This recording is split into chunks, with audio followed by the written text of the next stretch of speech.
From Interior Alaska's most trusted news source, this is the Fbx Evening News.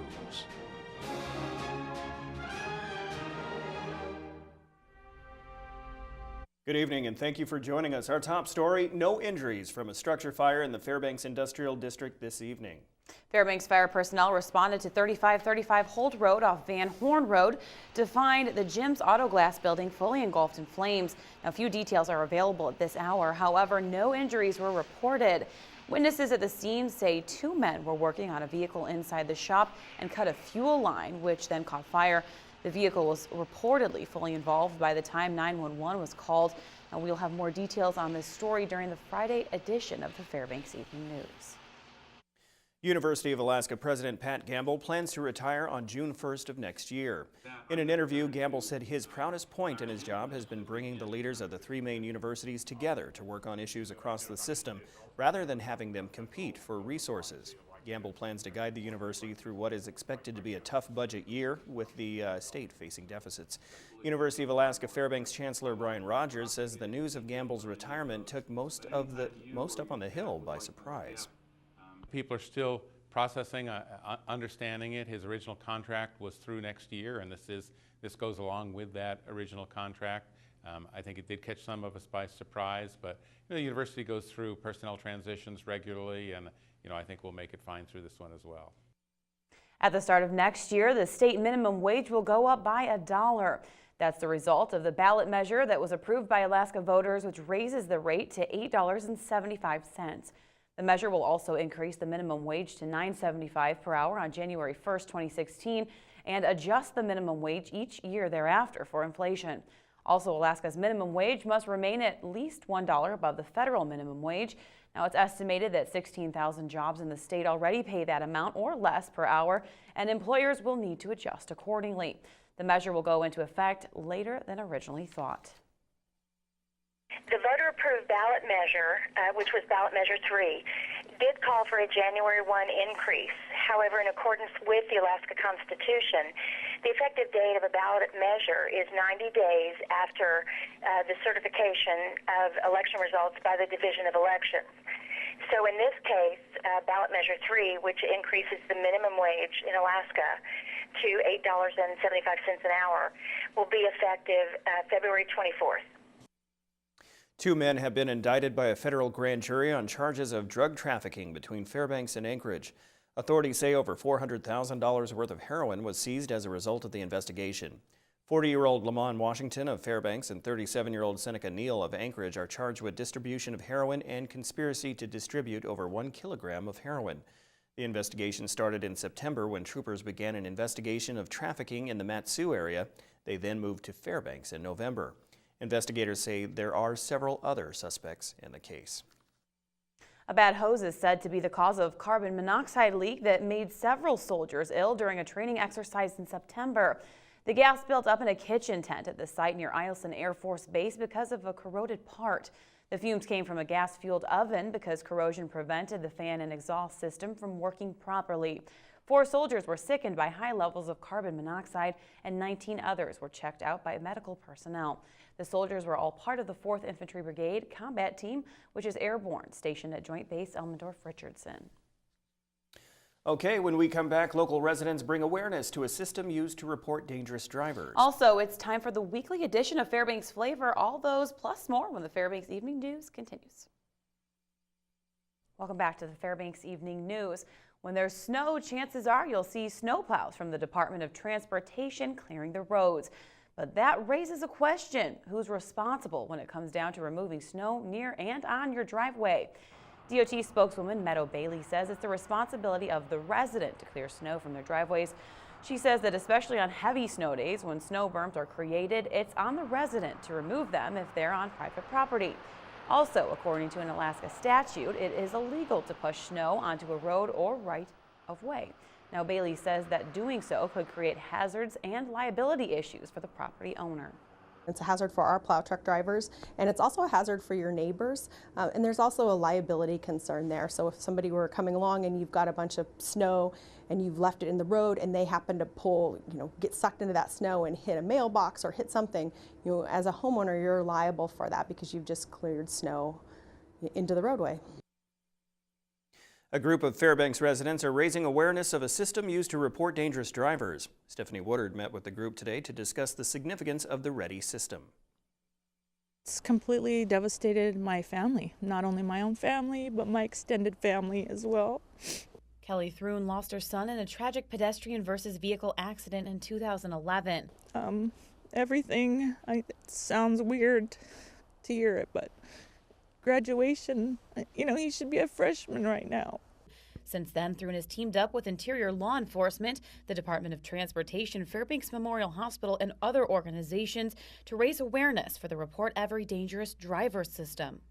The police have known for it for years, but it's now, thanks to these wonderful people, is getting it on the other side. It's getting the community involved in that it's okay to report every dangerous driver immediately. The statistics are simply staggering. If a person is walking down the street and they're hit by a motor vehicle is traveling 20 miles an hour, their chance of injury is about 10–15%. Whereas if a person is hit by a motor vehicle traveling 30 miles an hour, their chance of injury and/or death jumps up to 45%. And then if someone's traveling around 40 miles an hour and hits a pedestrian, their chance of injury and/or death is right around 85%. Those numbers also show that there are roughly 27 vehicle versus pedestrian accidents a year in the interior. Now that's more than 2 a month. Thrun says she wants to raise awareness in honor of her son. As I look back on what happened to my son, and I think about what could have been done differently. Call and report impaired drivers. If you know somebody is out there who's driving impaired day after day, there's nothing. You can call 911. The group plans to post ready signs with the Department of Transportation next year and continue to raise awareness and educate the public with events, eventually starting an active Safe Routes program. Now, if you want to get involved, you can email the Jameson Connection at gmail.com. I'm Stephanie Woodard reporting. In December of 2001, the city of North Pole enacted a resolution to have the Bill of Rights read before the city council once a year. For the second year in a row, a group of North Pole elementary students had the honor. Matt Wade's 5th grade class spent the week prior to last Monday's city council meeting learning about the Bill of Rights. Now, they delivered the first 10 amendments of the U.S. Constitution in groups, followed by a standing ovation from the council and others in attendance at Monday's meeting. Wade says participating in local government offers an important lesson for his students. Ask them to copy these down.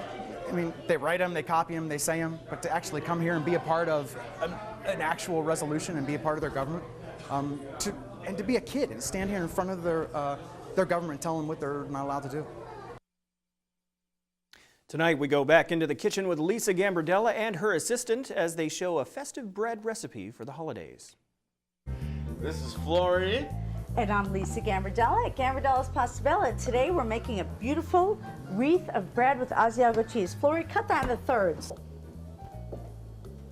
Beautiful. And then what we're going to do is roll those into really long pieces. Dip that in the water. Get me that oiled pan, and you're going to help me braid this beautiful loaf.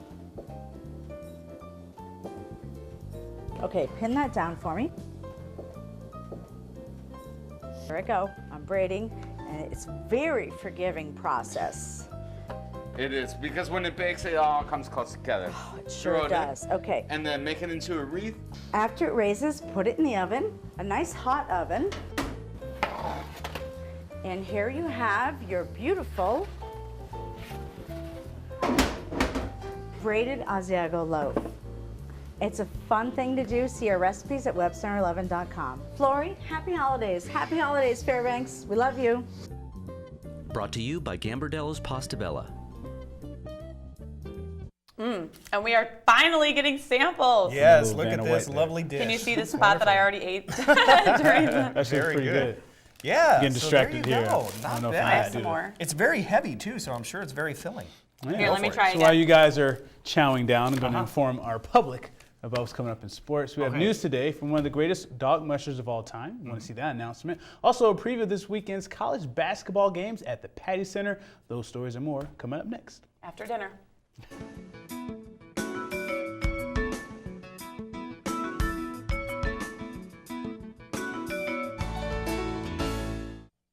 Welcome back, Interior Alaska. Joe Cook here in the sports seat for you this Thursday evening with your local sports. We start with some news from the dog mushing world. One of the greatest of all time, Fairbanks' own Lance Mackey made an announcement today. This afternoon at Big Daddy's Barbecue, Mackey and his comeback kennel announced Forza 10 as their new lead dog food sponsor. Forza 10 is a dog food producer based in Italy. Dr. Sergio Canello engineered the food.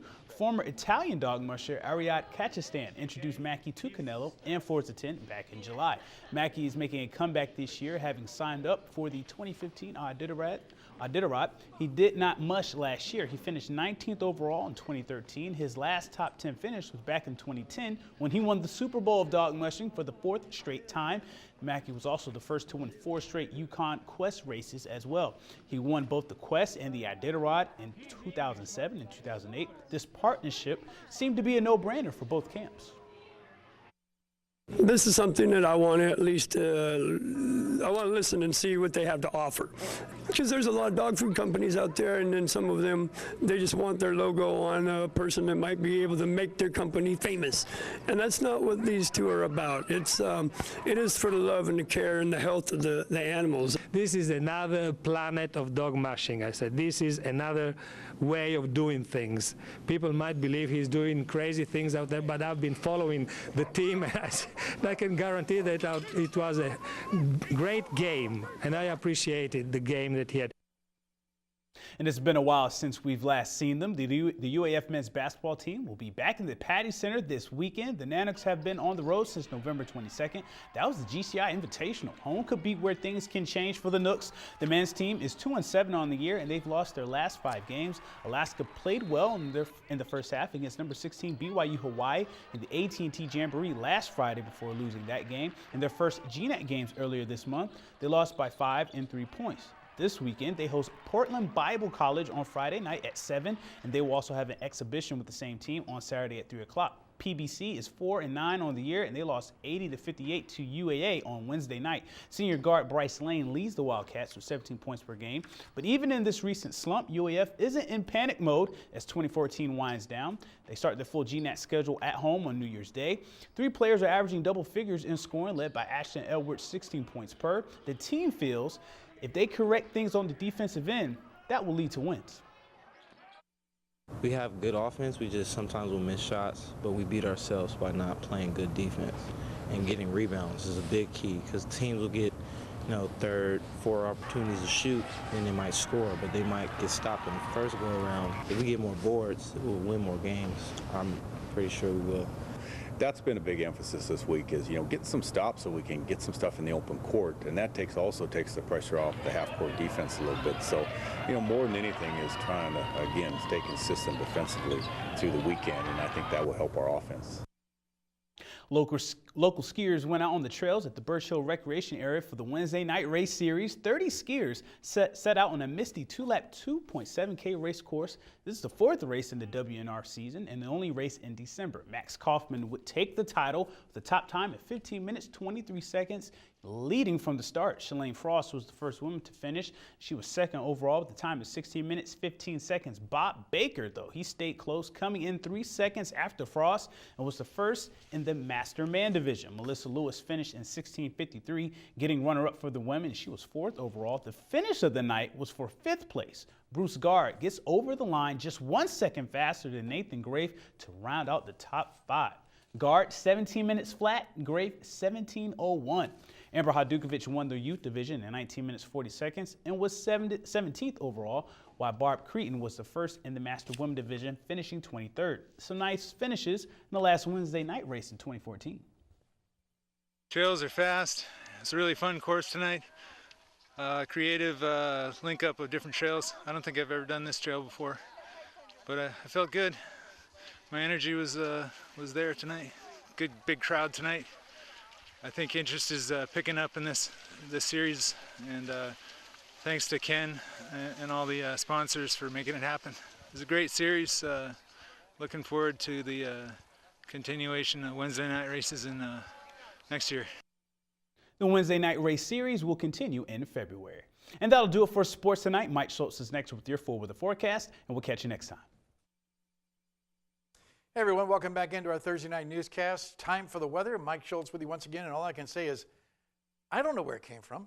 We weren't expecting the fog to sit around all day long by any means. What happened is we have a lot of moisture in the air, and the cold air came in and just condensed that moisture into fog, and it's just taking its time leaving us, but it should be leaving later on tonight, and we should be looking at lots of sunshine tomorrow. That's what its forecast is, at least. Our photograph night sent in by Mark Schilzans. More outdoor lights around the Fairbanks area. You can see here some very pretty lighting there. And as always, if you have a photograph to share, by all means, send it to photos@ktvf11.com.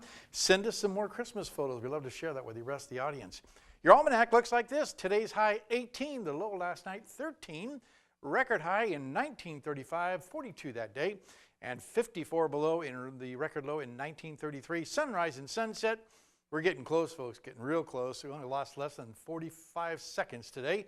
3 hours and 43 minutes of daylight, and our satellite and radar showing most of the energy and the moisture down to the south of the Fairbanks area. It's slowly working its way toward us, but for right now, it looks like most of it's going to stay to the south, but we might get a few flurries, possibly.